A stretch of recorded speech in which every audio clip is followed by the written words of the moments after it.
In this video, I want to talk about the high support reality of level 1 autism in modern neurodiverse marriages.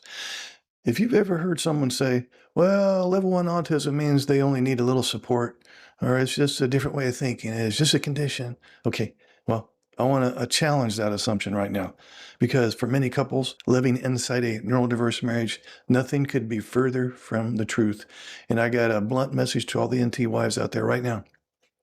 You have grossly underestimated the severity of this disorder. The greatest misunderstanding surrounding level 1 autism isn't found in diagnostic manuals. It's found in kitchens, laundry rooms, grocery stores, family calendars, weekend plans, and thousands of ordinary moments that slowly become extraordinary sources of stress. So today, we're going to explore something that almost nobody talks about: the hidden support needs of adults with level 1 autism. I'm not talking about level 2 and 3. We're talking about 1.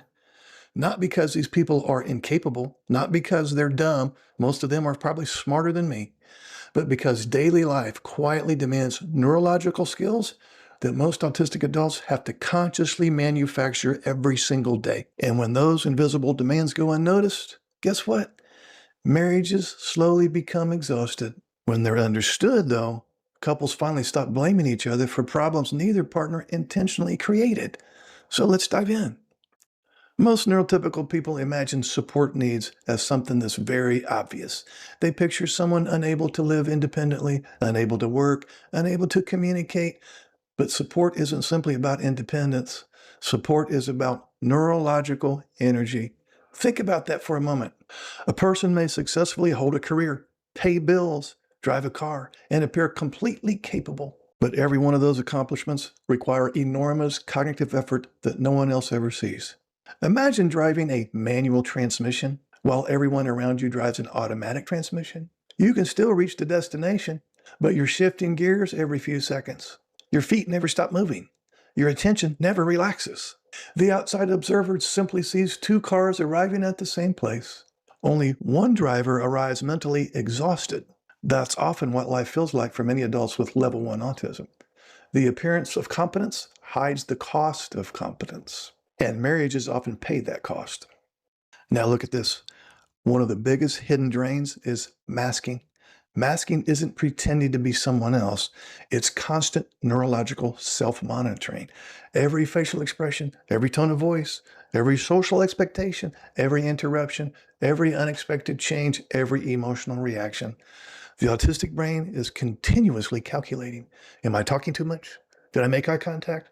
Was that joke appropriate? Should I smile? Did they mean something different? What did I miss? Imagine running that internal software from morning until bedtime. Now imagine coming home after doing that all day. Your NT spouse wants connection. Your children need attention. Dinner needs to be made. Laundry's waiting to get done. Bills are due. The dog needs to go outside. The trash is overflowing. Nothing dramatic has happened, but the ASD nervous system has already completed the equivalent of several full-time jobs. This is where many neurotypical spouses become confused. They think, well, you had enough energy for work, so why don't you have energy for us? That's an understandable question. But work may have consumed every available neurological resource. Home becomes the place where masking finally collapses. Unfortunately, home is also where relationships need the most emotional presence. Now, let's add another invisible challenge: sensory overload. Many people think sensory sensitivity means loud noises, bright lights. Well, it certainly includes those things. But adulthood introduces sensory demands that rarely get recognized. The hum of appliances, children talking simultaneously, television in the background, multiple conversations, dogs barking, cooking smells, sticky countertops, certain clothing textures, clutter, visual chaos, unexpected touch, even the refrigerator making its normal sound. None of those things bother a neurotypical nervous system, but an autistic nervous system processes every one of them with equal importance. Imagine that. Instead of filtering information automatically, everything arrives at full volume. Imagine opening 100 browser tabs on your computer. Each tab starts playing audio. None of the tabs will close. Then someone asks you an emotionally complex question that's surprisingly close to what many autistic adults experience. The result often isn't anger, it's neurological flooding.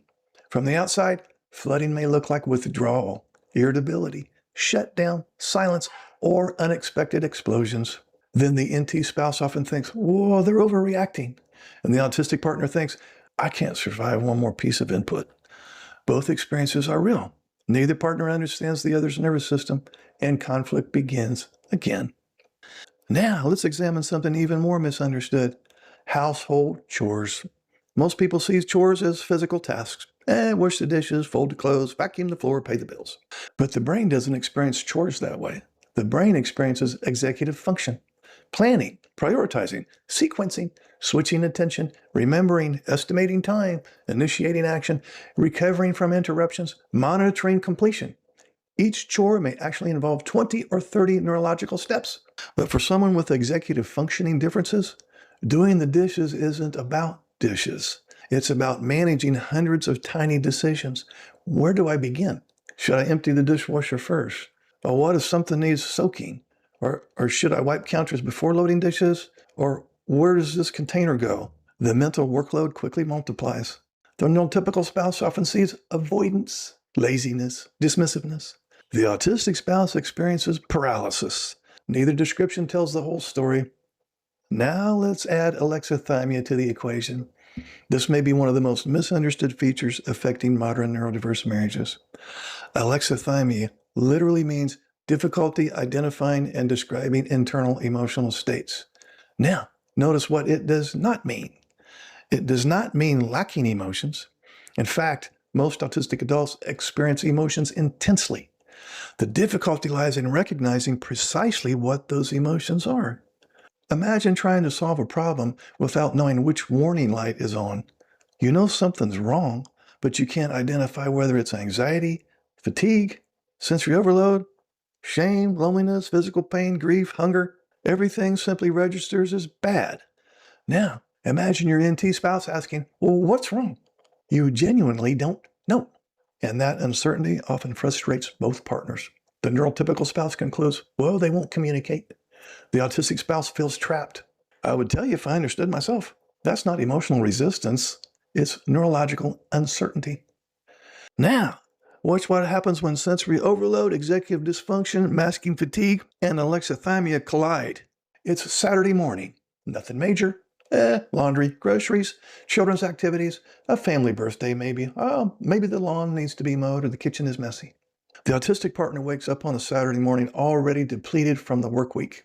But now noise begins, schedules change, unexpected requests appear, a child spills juice, the grocery store is crowded, the phone rings, someone asks what's for dinner, another asks why the vacuum hasn't been used. By noon, the ASD nervous system is overwhelmed.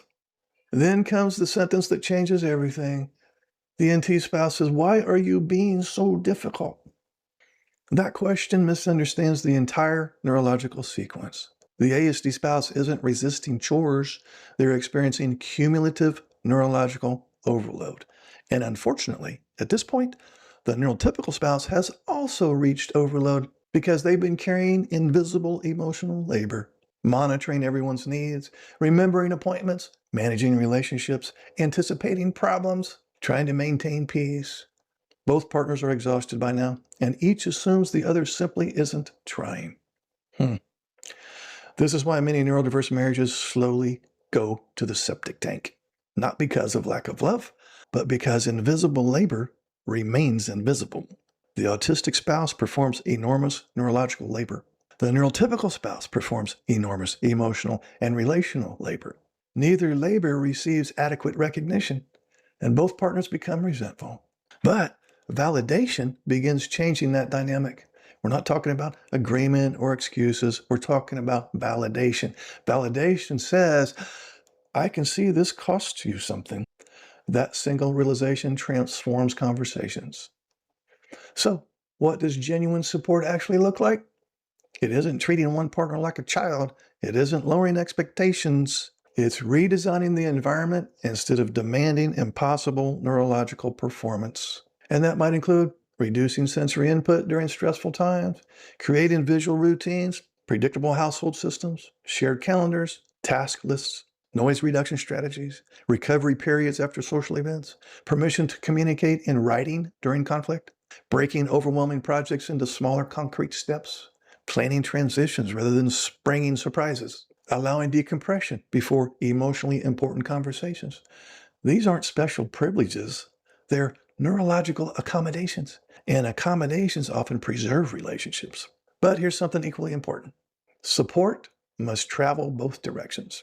The neurotypical spouse also needs support. Their emotional labor matters, their loneliness matters, their burnout matters, their need for affection matters, their nervous system deserves care too. So healthy accommodation never means one partner disappears. Instead, both partners become students of each other's nervous system. Curiosity replaces accusation. Observation replaces assumption. And compassion replaces interpretation. Now, one of the most healing questions couples can begin asking isn't who's right, it's what is each nervous system experiencing right now? That question changes everything.